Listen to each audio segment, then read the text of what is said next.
Так, кто у нас еще подключился? Южно-Сахалинск, Ольга Васильевна. Очень рады. А у нас есть друзья южно-сахалинские. И вообще, наверняка, ну, может быть, кто-то из вас не знает, но у нас есть очень сильная дальневосточная сеть ресурсных центров, благодаря которым мы сейчас и на вас выходим. Нас всех собирает Светлана Баженова, Приморье, оно развитие. И, собственно, мы познакомились и подружились все во Владивостоке. И надеюсь, что вот эта сеть, вот эти партнерские связи, они нам помогут с вами разработать хорошие конкурентоспособные проекты на конкурс «Среда возможностей», отправить и победить. И самое главное – реализовать и достигнуть результатов. Так, что у нас еще есть подключение?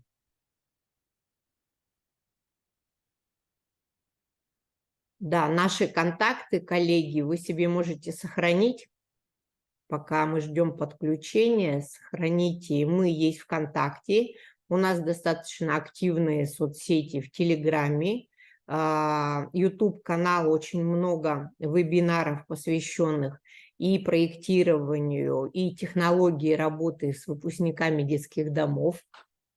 Да, потому что у нас две организации, мы представляем некоммерческую организацию «Фонд «Семья для ребенка», который 10 лет и 3 года единому ресурсному центру. Ну и также у нас есть портал, электронная почта и телефон, который вы видите в чате. По нему как раз вы можете позвонить, получить консультацию, договориться об экспертизе проекта. Все это абсолютно бесплатно. Ну, работаем в том же режиме, что и ваши ресурсные центры, наверное, на местах. Южно-Сахалинск, Наталья Юрьевна, добрый день, очень приятно. Ну, будем начинать, да, потому что... Да. Ну, всех участников приветствуем, все Якутии, с огромной территории, это самая крупная административно-территориальная единица, это самый крупный регион Российской Федерации, и сегодня у нас ровно за месяц, 24 августа 2023 года, мы встречаемся с вами, с нашими соседями, коллегами, неравнодушными людьми Дальнего Востока, 11 регионов. У нас вчера по регистрации была большая половина, но почти все регионы, 11 регионов прошли регистрацию. Мы надеемся, что совсем скоро они к нам присоединятся, либо потом посмотрят записи. Вот. И Единый ресурсный центр, оператор конкурса «Среда возможностей» фонда Тимченко на территории Дальнего Востока. И поэтому сегодня вот как раз-таки наши администраторы, коллеги отправили в чат наши контакты, по которым вы можете действительно получить консультацию. Ну что, давайте начнем, коллеги, друзья, потому что самый главный ресурс – это время. Да, мы постараемся в течение часа уложиться и, конечно, предоставим вам возможность и в чате можете во время вебинара задавать свои вопросы, писать, и потом мы подключим ваши микрофоны. Если у кого-то есть какие-то предложения, вопросы и так далее, тогда мы готовы будем с вами пообщаться. Ну, значит, да, действительно, мы сегодня не просто так с вами собрались, у нас есть очень хороший повод.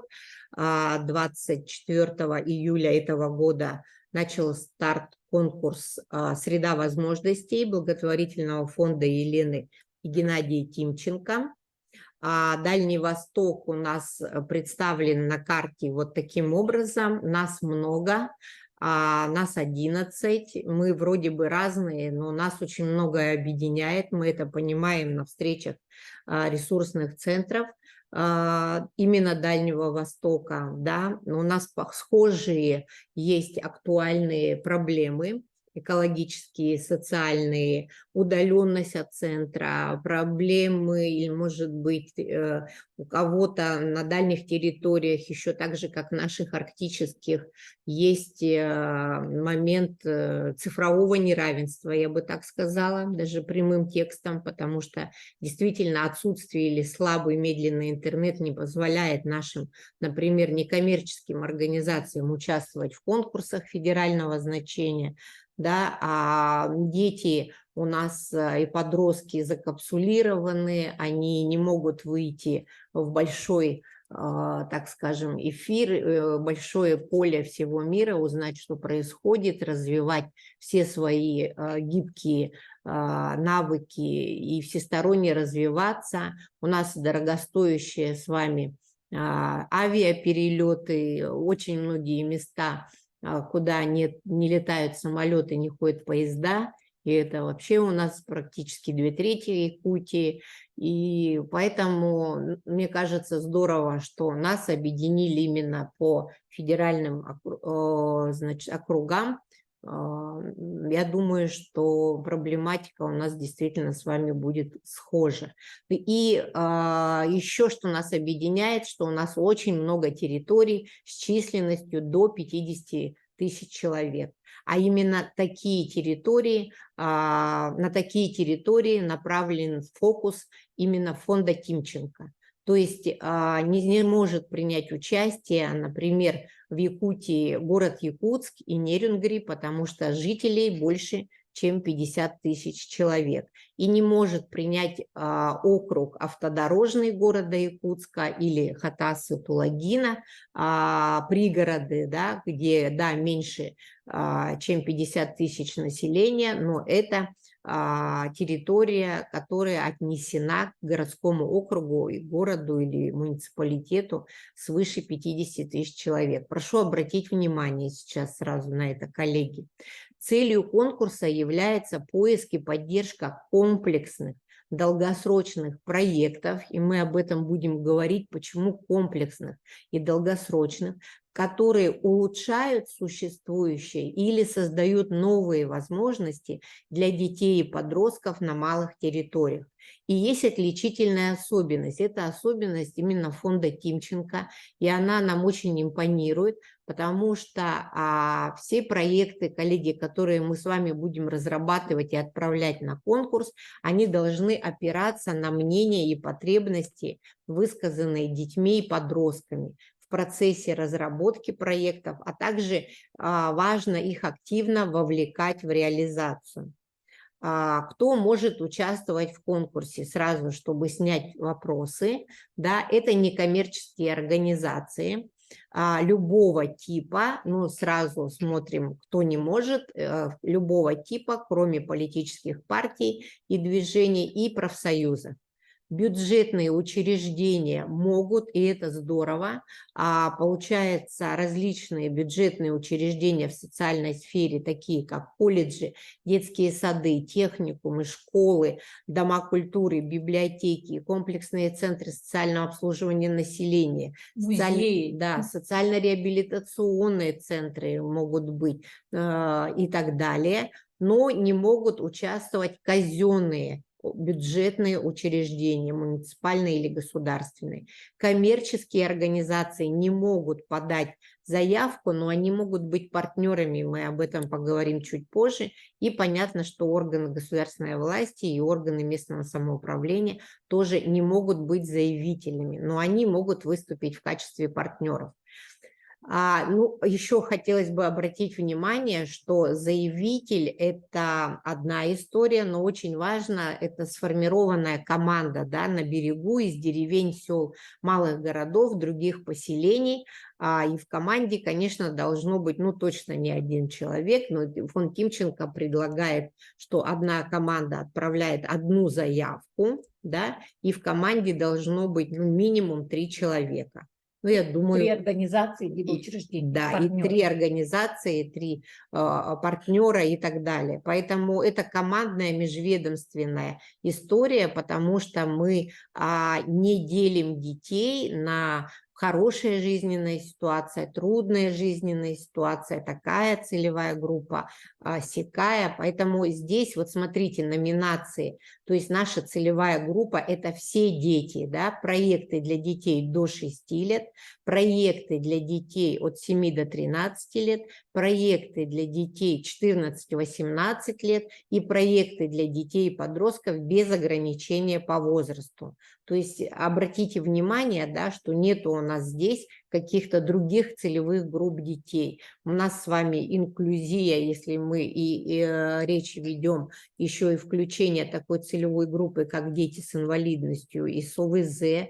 У нас могут включаться и должны включаться дети, например, сироты и оставшиеся без попечения родителей или из опекунских семей, да, дети из малоимущих семей, значит, СВО и так далее, переселенцев, то есть все, мы не делим их на целевые группы только по возрастам. И важно на берегу, то есть во время разработки проектов, да, и мы можем и будем еще продолжать мониторинговые исследования в течение реализации, провести небольшое исследование мнений и потребностей выбранной вами возрастной группы детей и подростков. Ну что можно и важно делать уже сейчас? Остался у нас месяц, вроде бы много, но кто участвует в разного рода конкурсах, прекрасно понимает, что чем раньше мы приступим к технологии разработки проекта, тем лучше. Точно до последнего дня тянуть не нужно, и уже можно регистрироваться на портале фонда Тимченко. Обязательно выберите, сейчас конкурсов идет много, именно конкурс «Среда возможностей», и вы можете подать заявку, вначале зарегистрировавшись, а потом начинать заполнять. Некоммерческие организации знают эту форму. Эта форма очень похожа на проекты фонда президентских грантов и президентского фонда культурных инициатив. Единственное, что есть небольшие отличия, и в прошлый раз спрашивали, что нет тематик, например, да, важна очень команда, важны здесь партнеры, в принципе остальное все очень похоже. И единственное, что у нас добавляется, что мы должны прикрепить вот наши исследования или, так скажем, инструменты механики учета мнения детей и подростков в вашем населенном пункте. И это обязательное условие участия в конкурсе. Ну, понятно, для того, чтобы победить, мы с вами должны выполнять условия грантооператора.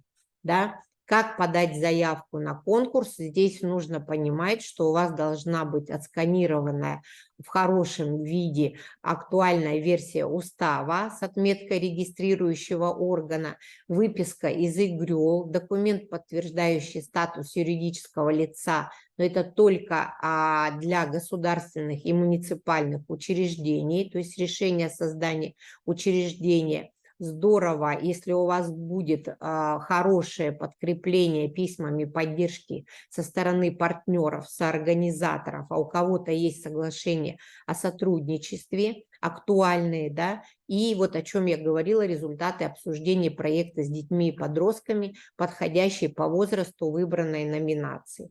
Рекомендованные сроки реализации проектов: конкурс до 24 сентября, начало реализации не ранее 10 ноября, конец реализации не позднее 30 сентября, срок предоставления отчетов не позднее 31 октября 2024 года.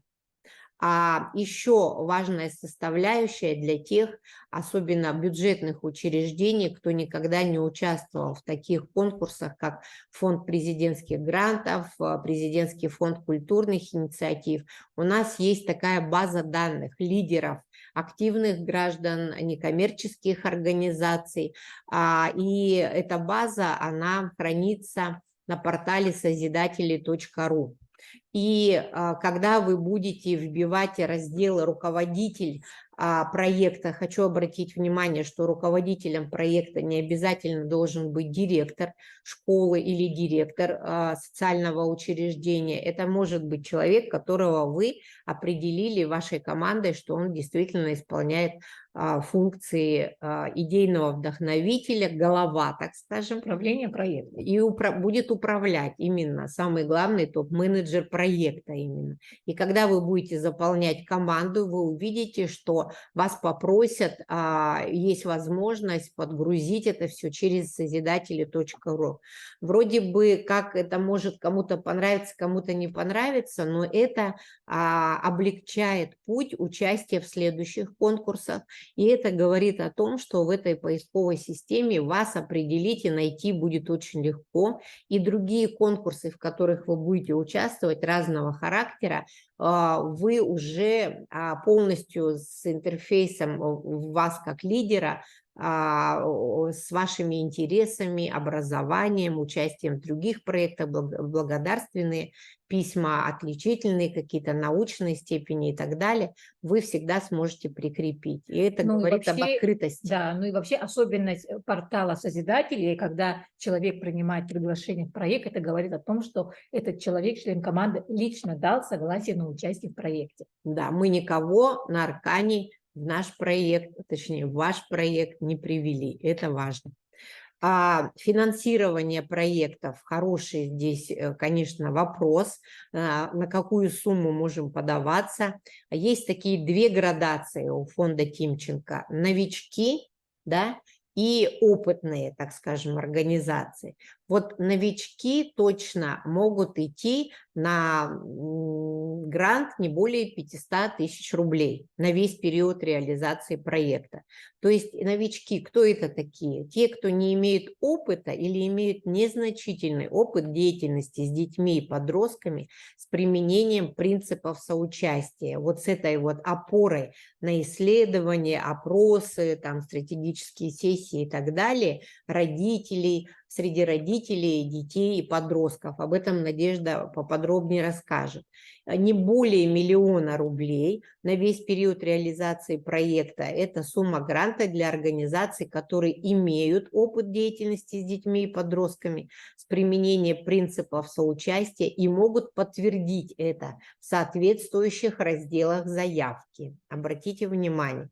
И также 1 миллион рублей вот для опытных, то есть для организаций, которые когда-либо получали поддержку по конкурсам и программам фонда Тимченко и могут подтвердить это в соответствующих разделах заявки. Я, кстати, попрошу, коллеги, дайте знать, пожалуйста, сейчас в чате, кто-нибудь из присутствующих получал когда-либо поддержку от фонда Тимченко? Если да, то поделитесь. И еще обязательное условие – это софинансирование.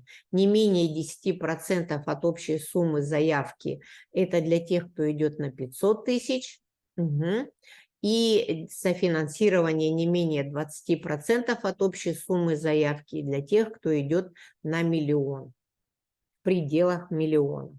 Ну, понятно, что софинансирование – это средства, которые могут быть в виде эквивалента волонтеров, оплата услуг, например, штатным сотрудникам учреждений, это может быть имеющееся оборудование, технологический какой-то материал, автомобиль, например, и помещение. Это все софинансирование, это можно и нужно уметь просчитать. Если что, мы вам подскажем. Финансирование проектов – это, значит, у нас использование средств, собственных средств, да, и также средств третьих лиц, деньги, материалы, волонтерский вклад будет являться преимуществом. Это про софинансирование, о чем я говорила выше. Но это всегда показывает нашу ресурсность, да, нашей организации или нашей команды. А вот на что точно мы не можем просить денег? Фонд не предоставляет финансирование на обеспечение расходов, не связанных с реализацией проекта, на текущую деятельность нету смысла просить. Да, на приобретение недвижимого имущества, включая земельные участки, на капитальное строительство новых зданий, на приобретение алкогольной, табачной продукции, а также предметов роскоши, на финансирование политических партий, кампаний, акций, подготовку, проведение митингов, демонстраций, пикетирований, на погашение задолженности организации, на уплату штрафов и пений. Так, график проведения конкурса у нас, ну, вот я уже говорила ранее, с 24 июля по 24 сентября идет заявочная, значит, у нас кампания, да, конкурса. Только в электронном виде мы можем с вами подать наши заявки. До 31 октября будет определение победителей экспертным советом конкурса. Я хочу, чтобы вы обратили внимание на все документы, которые вы прикрепляете, особенно которые обязательные, чтобы они были в хорошем виде, чтобы у вас был стопроцентный допуск до экспертизы, потому что на стадии администрирования будет производиться отсев тех заявок, которые не соответствуют положению конкурсу, тем правилам, которые мы говорили ранее. Поэтому лишний раз посмотреть на положение конкурса не помешает. Да?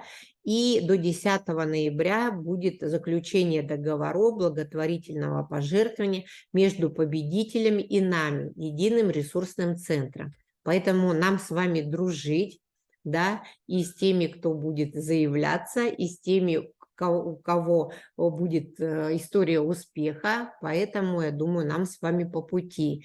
И важно, да, что вот заявка на участие в конкурсе снимается, если она не соответствует положениям, содержит информацию, которая нарушает требования законодательства, и если заявителям представлены подложные документы или недостоверная информация. С каким проектом участвовать в конкурсе «Среда возможностей», как выбрать направление. Ну, вот таких направлений, как, например, в фонде президентских грантов, охрана окружающей среды, защита животных, социальная поддержка граждан, семей с детьми, или, значит, сохранение исторической памяти. Таких направлений здесь нет. У нас на пьедестале только дети. И номинации, мы говорили, градация идет исключительно по возрастам. Мы их не делим на разного рода целевые группы. Мы их объединяем, особенно если это абсолютно малая территория.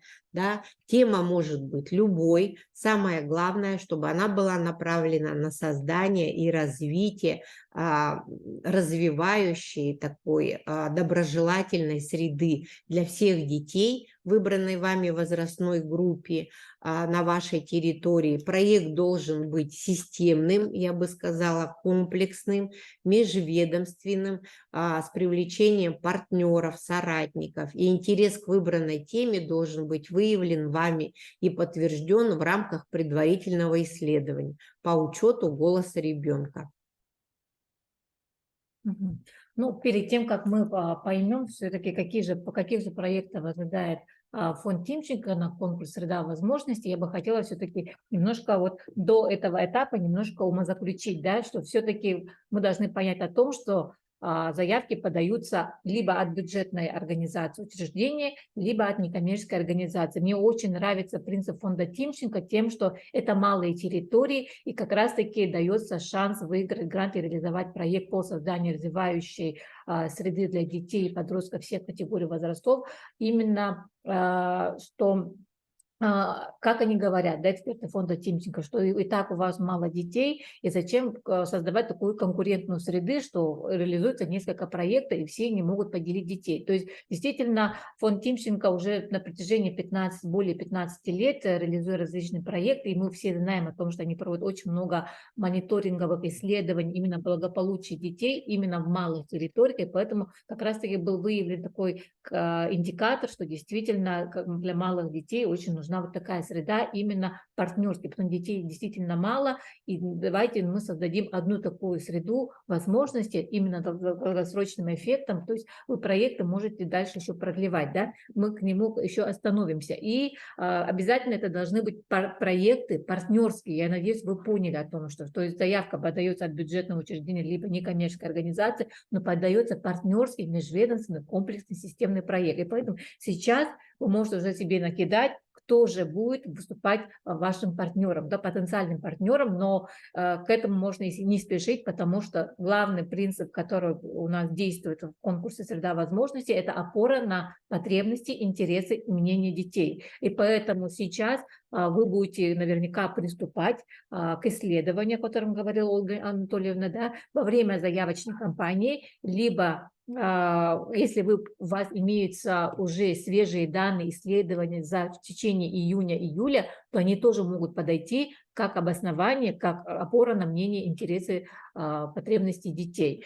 Что такое развивающая среда? Развивающая среда, она действительно объединяет разные возрастные категории. Это может быть развивающая среда для детей до 6 лет. Это может быть абсолютно новый досуг, новое развлечение, новая среда, возможно, где у детей появляются новые компетенции, интересы, повышаются так, коммуникативные способности, расширяется круг друзей и так далее, то это может быть действительно для детей до 13 лет. Это может быть абсолютно другая среда, которая объединяет только старших детей от 14 до 18 лет. Либо это может быть среда возможностей, где абсолютно создается такая коллаборация, да, когда музей, библиотека и школа объединяются, и появляется какая-то новая креативная среда, где ранее ничего не было, и мы, родители, не подозревали, учителя не думали о том, что у детей такие интересы и такая мечта, чтобы вот таким новым увлечением заняться. А действительно, вы понимаете, что сейчас очень большой информационный поток. Мы везде смотрим, и ТикТок, и Ютуб, и разные передачи, и разные новости. Действительно, у детей интересы расширяются, и мы действительно не можем подозревать, чего же они хотят, и тем более в малых территориях, где не имеется таких возможностей. И мы хотим сегодня с вами поделиться одной такой средой возможностей, одной такой развивающей средой, которую мы реализуем при поддержке Президентского фонда культурных инициатив и нашего партнера целевого фонда «Будущее поколение Якутии». Это проект «Арктическая креативная академия», которая дала возможности и продолжает расширять возможности детей, которые проживают в арктических районах за полярным кругом земного шара, именно в якутской зоне. Это образовательный проект, где действительно приехала команда Единого ресурсного центра с якутскими креативщиками, экспертами креативной индустрии в области кино, анимации, IT-технологий и так далее. И внедрили мы такие новые образовательные программы. И очень хорошо, что действительно эта программа продолжается, чтобы в школах, в центрах дополнительного образования, музеях, библиотеках, куда дети ходят, внедрены вот эти образовательные программы. Очень здорово, что туда еще приезжают вместе с нами эксперты креативной индустрии, качая детей, да, становятся для них наставниками, а еще здесь очень важно, что это все укрепляется именно средой, реальной средой, материальной средой, где действительно мы создали на базе учреждения образования и культуры креативно-общественное пространство с оборудованием, с техническим новым и разными инструментами для того, чтобы дети туда приходили. И действительно, возможно, нам тоже скоро предстоит это оценить, насколько это сильно влияет и будет влиять на благополучие детей. Вот. И вы видите о том, что как пример, что здесь включены в этом именно в проекте «Арктическая креативная академия» возрастная категория от 10 до 17 лет. И очень важно здесь как раз-таки вовлечь местное сообщество в этот проект. И у нас и родители, и специалисты культуры, образования, некоммерческих организаций у нас выступили наставники и продолжают служить вот такой вот развивающей средой. Это вот такой небольшой пример, да. Многие из вас, возможно, наверняка знаете, это достаточно известный такой проект, небольшой проект, который вырос большой такой питерский проект, это Uppsala цирк, где действительно с помощью спектакля, различных постановок, вовлечением взрослых и родителей в том числе, дети как раз-таки находят очень много и круг общения, и друзей, и сообщества по интересам и так далее. Поэтому вот это вот как пример, который реализуется на территории Санкт-Петербурга. Здесь включается в проект «Дети», входит в проект «Дети школьного возраста» и вовлекаются взрослые, в том числе их родители. Поэтому это вот как подсказка в зависимости от мнения потребностей детей. То есть еще раз мы говорим о том, что здесь учитывается принцип мнения, интересов, потребностей детей мы не можем сейчас предположить, но наверняка те, кто работает с детьми давно в школах, в детских садах, центрах доп. Образования, если вы ведете с ними диалог, открыто общаетесь, то, естественно, вы знаете о том, что в чем же нуждаются дети. И в этом могут вам помочь еще и родители. Да? Это могут появиться абсолютно разные коллаборации, партнерские проекты. Возможно, у вас появится театр, музыкальная студия. Возможно, дети захотят записывать свои песни, да, танцевальные студии. Сейчас очень много есть содержания разных современных танцев, о которых мы не знаем, но наблюдаем, например, в каких-то информационных площадках. Да? Это могут быть спортивные проекты. Могут дети заявить о том, что они хотят заниматься со сплавом, да? Что это могут быть какие-то парусный спорт, допустим, потому что как раз-таки того, чего нет, возможно, дети об этом мечтают. Вот. Это могут быть новые креативные пространства, это оборудование, это наставники. Вот вспоминаем тот же проект «Артистская креативная академия». Это могут какие-то лаборатории. Вот я написала, например, разведение лошадей. Почему? Потому что у нас есть сельские территории, отдаленные, в том числе арктические районы, где действительно есть агрошколы, и они хотят как раз-таки этот инструмент, эту методику вовлечения детей в развивающуюся среду, ее как раз-таки расширить на все категории детей. Если раньше они занимались со старшими подростками, то они хотят уже передать эти компетенции даже вот с детского сада. Бизнес-школы у нас Да. есть, которые развивают, мне кажется, такие и гибкие навыки, и уже надпрофессиональные навыки у детей, направленные на то, чтобы в будущем они и поддерживают, да, когда дети становятся в будущем самозанятыми, там, это может быть, значит, пасека, это может быть пекарня, это может быть вот агро что-то, фито, чай и так далее, лекарственные растения, это тоже можно в это включить и создать такую среду, чтобы было интересно и детям, и родителям, и не только учителю биологии, например. Да, в Якутии очень много бизнес-школ, которые созданы в школах общеобразовательных, и действительно мы знаем молодых, таких юных предпринимателей. Могут появиться профессиональные сообщества, которые чистят берега, реки свои, как федеральный проект «Чистая Арктика». Это могут быть ребята, которые сохраняют свою историю, снимают документальное кино о своих потомках, о своих предках, и цифруют наследие своих народов и так далее. Да, это могут быть и солярные швейные мастерские, это абсолютно может быть новое, то, что будет предложено детьми. И очень важно тут понять о том, что во время как раз-таки реализации проекта у нас должна быть возможность, чтобы учитывать еще во время реализации проекта мнение, интересы детей, потому что очень важно, чтобы во время реализации проекта к нам подошли ребята и знали, кому подойти и сказать о том, что а давайте мы вот с этим вот занимаемся, давайте ее сделаем вот так вот, а давайте в следующий раз вместо этого сделаем вот так. Вот очень важно учитывать мнение детей. На самом деле мы сейчас представили только 3 способа учета мнения детей, да, что мы можем вместе с ними сейчас до 24 сентября вместе с ними разработать проект, о котором они мечтают и хотят видеть у себя в поселке, в маленьком селе, либо в небольшом городке. Это может быть исследование, то есть это опрос, когда мы составляем анкету простую с паспортом, пол ребенка, возраст ребенка, чем он занимается, чем бы он хотел заниматься, чему ему не хватает, чему ему не нравится, с кем бы он хотел встретиться, какие навыки он хотел бы себе прокачать. То есть это небольшой опрос, который вы можете сами себе разработать и провести среди своих детей. Либо это может быть стратегическая сессия, когда мы делаем мозговой штурм, в чем мои дети нуждаются, и потом дать возможность детям проголосовать. И исходя из того, насколько, какие интересы у детей имеются, да, в чем они нуждаются, в чем у них мотивация, мы можем проголосовать и выработать такие проектные идеи. А дальше эти проектные идеи мы можем передать детям и вместе с ними выбрать именно самую актуальную, самую интересную и самую необходимую на ближайшие, например, 2-3 года или на год.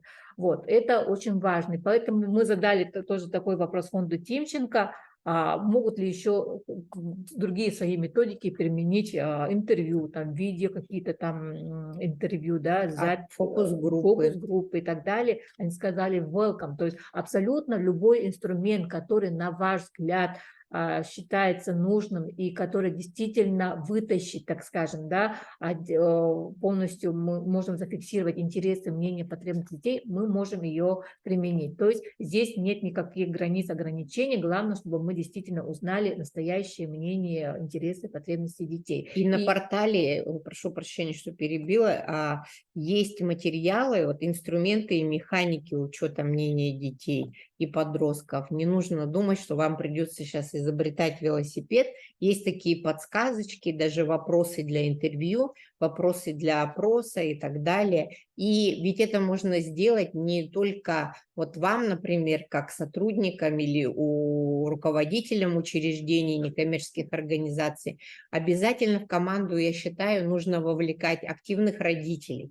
Это могут быть и бабушки, и дедушки, которые на пенсии, но у них очень мощный ресурс и есть задор. Это дети, лидеры уже, не знаю, детских, молодежных, волонтерских организаций. Не нужно, мне кажется, нам сейчас делать что-то ради детей, да, и даже вот этот опрос, мне кажется, ради, но вместе, потому что мы порой действительно, у нас бывает такой отрыв, что мы не слышим то, что хотят дети, Да. а подростки, они лучше промолчат лишний раз, нежели они будут заявлять о себе или вступать в полемику. Поэтому какая-то комфортная среда должна возникнуть на берегу еще пока до самого проекта, а вот обсуждение. Поэтому механизмы есть разные. И свод-анализ, и Да. стратегическая сессия.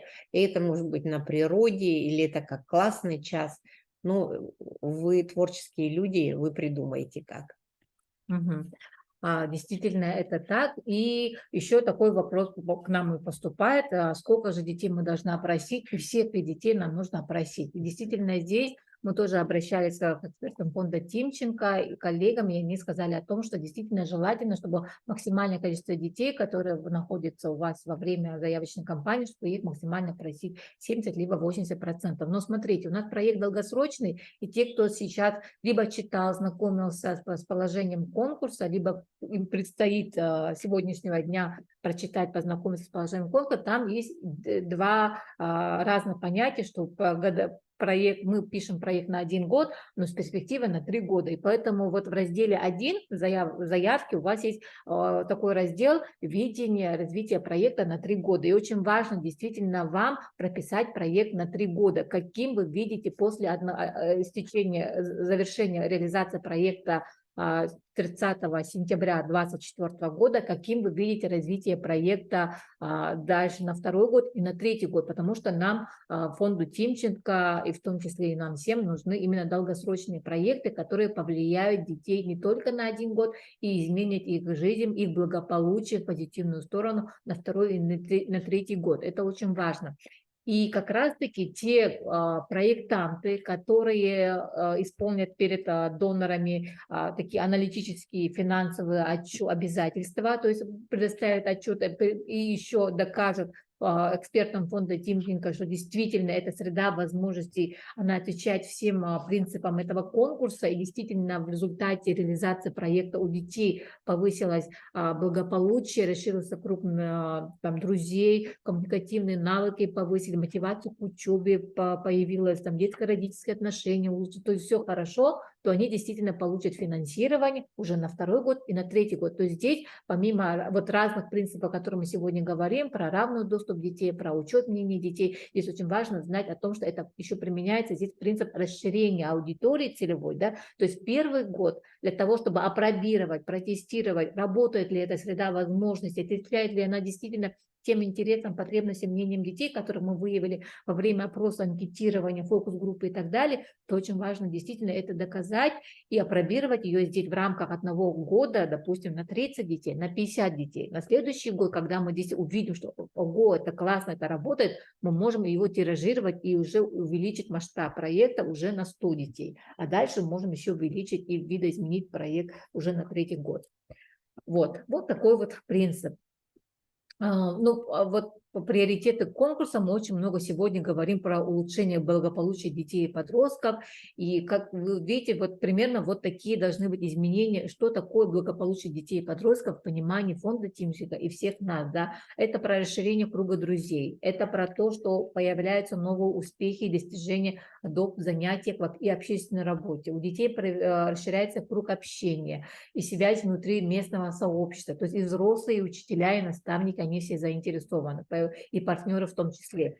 изменяется к лучшему собственная оценка своего благополучия, что я это могу, оказывается, я это умею, теперь у меня новые компетенции, новые интересы, профориентация, там, мотивация меняется, да, что выбор уже более конкретизируется, появляется интерес к будущим профессиям, поступление в учебные заведения и так далее, изменяется к лучшему и мнение родителей, учителей, ближайшего окружения. В целом у детей и у ближайшего окружения вырастет осознание ответственности за свою семью и жизнь местного соседского сообщества и улучшится школьная успеваемость участия детей и подростков. И вот как раз-таки, что такое уже развивающая среда, среда возможностей, то есть это создание комплексных решений, когда партнеры объединяются, проживающие на одной территории, они объединяются и как раз-таки создают на территории ту самую развивающую и поддерживающую среду.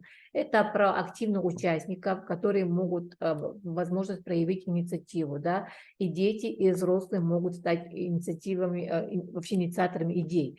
Это видимые механизмы взаимодействия детей и взрослых, отвечающие принципам учета голоса ребенка. Когда мы действительно слышим голос ребенка, когда мы на него ориентируемся, фокусируемся и разрабатываем проект, который отвечает именно вот этим интересам и мнениям. Когда появляются индивидуальные истории успеха, те самые кейсы истории успеха, когда там Вася был замкнутый, либо он не общался, либо он был интровертом, а тут он видоизменился, у него абсолютно либо актерское мастерство, либо он действительно умеет управлять какой-то техникой, делать какой-то сценарий, либо монтаж. Да? То есть мы видим уже ребенка развивающийся всесторонне. Это когда действительно в деятельность проектантов у нас включен обучающий элемент для детей. Да? То есть мы детей обучаем, мы детей учим проектированию и так далее. У организации партнеров проекта появляется понимание траектории развития детей и подростков внутри получившейся на территории населенного пункта среды на долгое время. Доступность проектов, мероприятий для всех категорий детей, не только для узкой группы, да, о котором мы говорили, появление реального информационного пространства, то есть вот то самое пространство, когда ребенок может подойти и сказать о том, что давайте сделаем так. А мне кажется, вот здесь нужно что-то поменять, потому что там ребята либо не приходили на занятия, либо и у них интерес пропал и так далее. Да?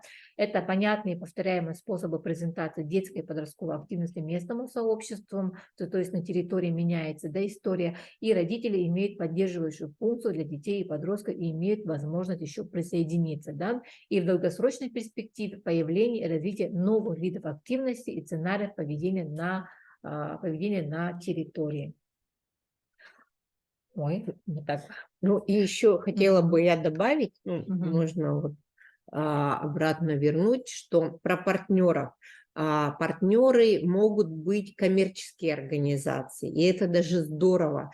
Мы говорим про среду, вообще устойчивое развитие территории – это когда объединение усилий власти, общества и бизнеса. И если, допустим, школа, рядом есть некоммерческая организация, общественная организация, но бывают субъекты малого, среднего бизнеса, а может быть бизнес-компании, вам повезло, недропользователи, природопользователи, которые могут так или иначе принести пользу, войти в ваш проект в виде корпоративных волонтеров, в виде помощи материальными ресурсами, финансовыми ресурсами или предоставления своих каких-то баз, помещений, автомобилей и так далее. Не исключайте их, пожалуйста, из своей вот этой партнерской среды.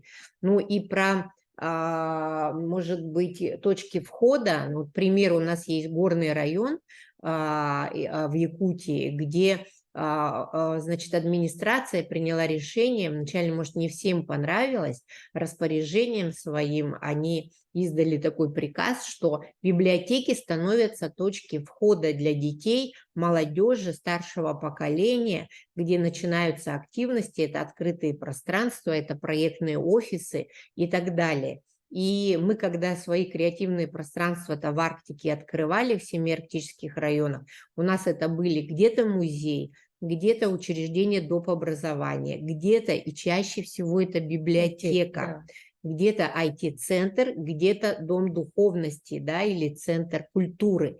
Поэтому это зависит от того, я еще думаю, не только где красиво, комфортно и есть доступ дети, родители, взрослые, да, и партнеры, но это еще зависит от того, где есть ресурсные люди, не, скажем, которые неравнодушны, которые открыты, которые готовы делиться и применять новые практики, технологии и инновации вообще в работе с детьми и молодежью. И, может быть, это и шанс проявить детей себя, взрослых самореализоваться, детей найти свою будущую профессию, остаться в своей родной деревне и так далее, и так далее. То есть среда возможностей все-таки все больше и больше я осознаю, что это название, оно вообще классное, оно про будущее. Оно про дружеские, добрососедские проекты, оно про партнерство, и оно про объединение ресурсов, друзей и так далее. Вот. Вы можете обращаться к нам за консультацией, но так как вы находитесь у нас в регионах удаленности, Якутия очень огромная территория, и мы знаем о том, что вы от нас далеки, вы можете получить консультацию в онлайн-формате. Благо, современное время, мы все привыкли получать консультации и разные услуги онлайн, поэтому вот этот телефон 701-082, вот который сейчас администраторы тоже повторили в чате нашего эфира, вы можете, но здесь указано наше якутское время с 11 до 17 часов по якутскому времени, 701-082, вы можете писать, вы можете еще здесь, вот вы видите почту электронную, здесь как раз-таки вы можете отправить свои заявки, проекты в электронном виде в почте, указав обязательно телефон для обратной связи и как вас зовут. Вот, и вот таким вот образом у нас консультации можно получать через мессенджер. Вы можете написать, но мессенджер через WhatsApp, да, этот телефон присоединен к мессенджеру WhatsApp, и поэтому в WhatsApp вы можете написать, записаться, с вами эксперт единого ресурсного центра обязательно свяжется. Но у нас нет в Вайбере. Мы узнали, что Забайкальский край и Бурятия активно используют вот эту соцсеть. Нас там нет. Но WhatsApp у нас это самая активная, наверное, соцсеть, и Telegram. Ну и лучше, конечно, нам договориться о том, что когда лучше это по телефону, и если это группа, вот прямо группа проекта, уже команда, мы можем и рассматривать возможности онлайн, сделать, например, в Zoom консультацию. Да, у нас была такая практика, когда 3-4... Но уже готовый проект должен быть, консультации можем на ранней стадии, в процессе разработки, на стадии идеи, но если мы делаем экспертизу, выходим в Zoom или рассматриваем вашу заявку перед тем, как вы отправите ее, например, в PDF, вы нам можете отправить на почту, и у нас есть такой принцип: не в последний день, это точно, да, у нас будет, наверное, много заявителей, и второй, это чтобы на 100% была заявка заполнена, тогда мы логику проекта, связанность ее, да, смотрим со всех сторон. Есть еще, коллеги, вопросы, может быть, кто-то хочет сказать, можно презентацию отключить, Максим? Можем презентацию и звук включить, если у кого-то есть вопрос. Кто-то хочет выйти в эфир, пишите, говорите, дайте нам знак. Дети просят спортивную площадку, так как школа удалена от центра, и вблизи ничего не можем писать проект. Чем они хотят заниматься вот на спортивной площадке, вот это вот нужно будет выяснить, во время заявочной кампании провести опрос. И вот как раз-таки, если на спортивной площадке дети будут задействованы под каким-то видом спорта, под каким-то инвентарем, с какими-то тренерами, с вовлечением туда родителей, взрослых, то это возможно. Да, и еще вот не площадка ради площадки, а там должно быть, вот я понимаю, зимой нам сложно активничать, может быть, на этой площадке, но все-таки 3 сезона, там должно быть очень много разных активностей, потому что мы детей можем научить что-то делать на площадках, да, чтобы нас немножко соединить вместе и отдалить от гаджетов, от цифровой среды. И второе, если это современные какие-то вещи, уже дети могут учить нас, взрослых, как пользоваться, например, ну, я не знаю, там, скейт,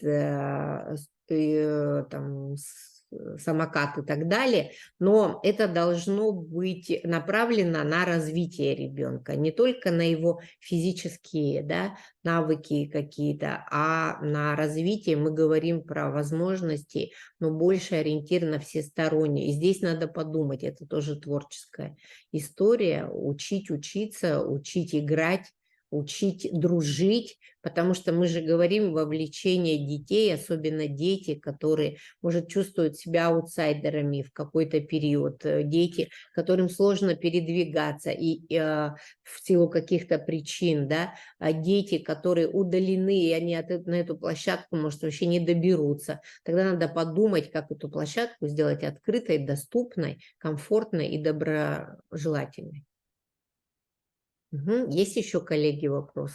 Очень большое значение на малых территориях, конечно, уделяется местным сообществам. И поэтому, когда мы и говорим сегодня много раз учреждения, там школа, НКО, конечно, этот проект, он будет силами сообщества.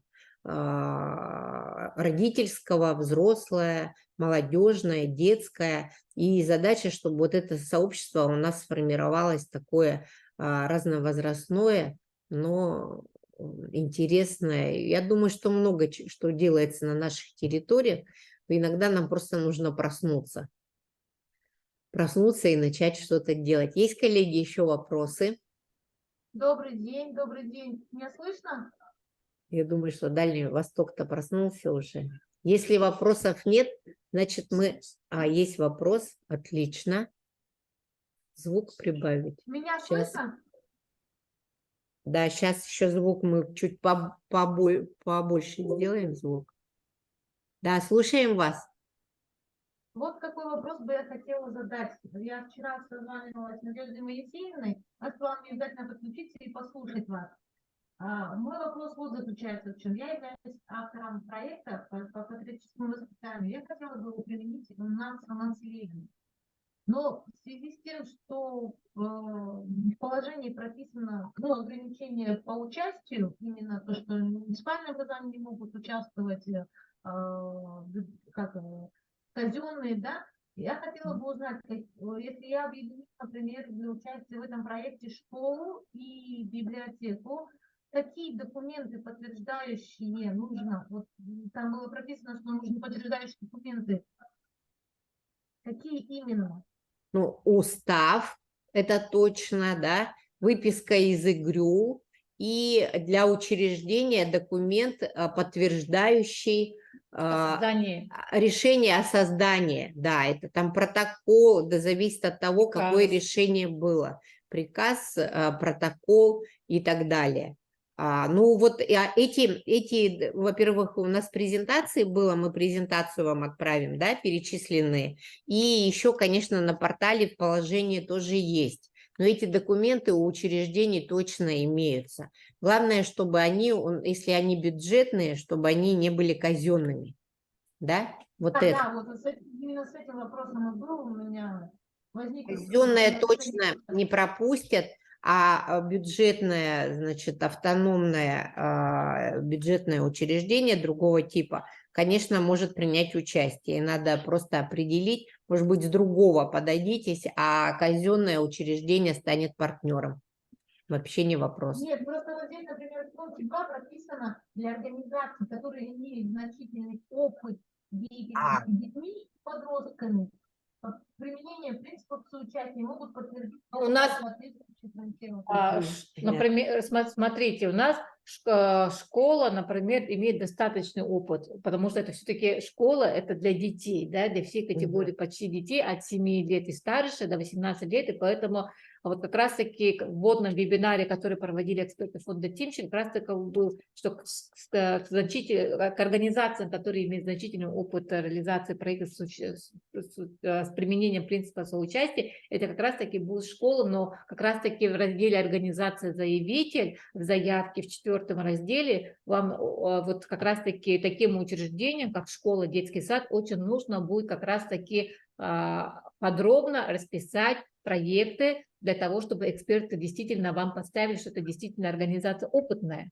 То есть как раз-таки все зависит от вас. Если опыт реализации проекта, вы ни один проект не пропишете, либо просто пропишете один проект, но просто о чем-то, просто очень кратко, кроме то они не поймут. Да. Кроме текущей деятельности у школы или у библиотеки может быть ряд проектов, да, по вовлечению детей. Конечно, там не будет у вас прямо опрос был, стратегическая сессия и так далее, что-то другое. Но просто фонтанируют проектами. Например, у нас социально-реабилитационные центры для несовершеннолетних. Они казенные у нас. И уже вчера, да, мы были на форуме, и очень много было обращений. А что же нам делать? И вот они смогут податься как раз через школу. Но они станут партнерами, а проекты отличные, там столярное дело, кузнечное, арт-терапия, ипотерапия и так далее, и пошло-поехало. Вот и здесь партнерские связи и проектная деятельность, ее надо доказать. Но я думаю, школа точно на 1 миллион, если у вас там детей больше 300-500, и мы хотим сделать что-то, на 500 тысяч очень сложно. А другое дело организация, у которой вообще не было опыта вовлечения детей, и вот она подается первый раз, новенькая, свеженькая, или же у них проекты были по старшему поколению, и, конечно, они идут на 500 тысяч. И еще понятно, что 500 тысяч в Самаре – это одна история, да, хотя у них людей больше. И другая история, 500 тысяч – это Южно-Сахалинск, какие у нас цены, да, что даже один кофе-брейк там какой-то сделать, это уже стоит больших денег, мы это прекрасно понимаем. Арктические территории, у нас продукты, ну, очень дорогие, канцелярские товары, завоз, это все идет самолетом или по реке Лена и так далее, это все в разы очень дорого. И поэтому здесь еще, как совет друга, да, софинансирование. То есть нам нужно понять, какие, а может быть, мы уже с вами реализуем проект, и он уже с вами 3-й раз мы его обновляем, он обрастает партнерами и называется одинаково «Радуга». И мы с этим проектом выйдем, но нам не хватает для счастья только вот этого инструментария, вот этой, значит, скамейки и вот каких-то, я не знаю, атрибутов, что это действительно дети, родители, и мы все с вами Максимально вместе. отразить те проекты, которые вы реализовали, расписать, кто был партнером в этих проектах, как вовлекались родители, взрослые и так далее, вовлекались дети в том числе, и очень хорошо распределять собственные ресурсы, потому что грантами как раз-таки, кто ранее принимал участие в различных конкурсах, знаете о том, что нересурсным организациям, учреждениям гранты не даются. Даются тем, кто действительно еще показывает свой собственный вклад, это как раз-таки собственные ресурсы. И другая история тоже. Вы можете посмотреть другие конкурсы, например, фонда Потанина, фонда Тимченко. И даже в этом конкурсе те, которые получали поддержку этого фонда, у них как бы белая дорога, понимаете, зеленый коридор. Поэтому, может быть, начать с малого для того, чтобы войти в эту историю, а потом стать хроническим получателем средств гранта фонда Тимченко. Вот о чем речь. То есть здесь тоже есть такая история, круг, уже среда получателей. Мы вот с фондом «Семья для ребенка» дважды получали абсолютно небольшие гранты на то, чтобы создать среду поддержки детей-сирот, детей, оставшихся без попечения родителей. Вот такая целевая группа, подготовка их к самостоятельной жизни. И первый наш грант был 100 тысяч рублей исключительно на то, чтобы полететь во Владивосток и пройти там стажировку на базе фонда. Как он назывался? Владмама. Владмама. Вот это наш был первый грант. А сейчас, смотрите, потом был второй, а сейчас мы становимся грантооператорами. Поэтому поступательная история успеха. и взаимодействие с грантооператорами. Это тоже, мне кажется, важно для себя отметить. Ну, вот ссылки мы вам отправили ВКонтакте, в Телеграме, в Ютубе мы есть. У нас есть такой, мне кажется, информативный сайт. Тоже заходите, милости просим. Звоните, и мы теперь с вами уже на связи. Ну и разница во времени, да, вот сейчас у нас ровно 11. Сколько у вас? Поэтому понимать, потому что нам вчера Пермский край написал, в 6 утра был звонок Натальи Шецель.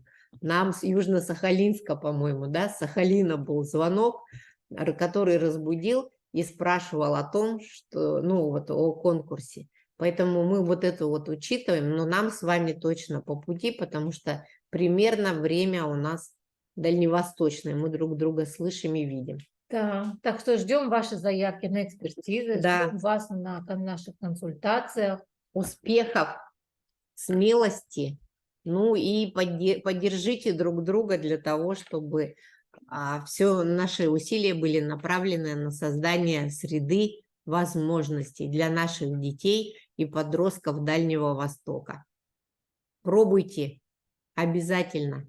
Ну, всем участникам, которые у нас зарегистрированы, мы ссылки, записи, Да, мы ссылку на отправим. запись эфира и презентацию вы получите. И попросим вас растиражировать вашим партнерам или потенциальным участникам. Не смотрите на них как на конкурентов, смотрите на них как на партнеров, соратников. Сейчас время сохранения ресурсов и объединения усилий. Спасибо. Если вопросов больше нет, презентацию все мы вам отправим на вашу почту. Если вы ссылку для подключения получили, то значит вы получите материалы. Да, и ссылку все, на вы в запись. нашей базе данных. До встречи. Еще будем встречаться. Пока.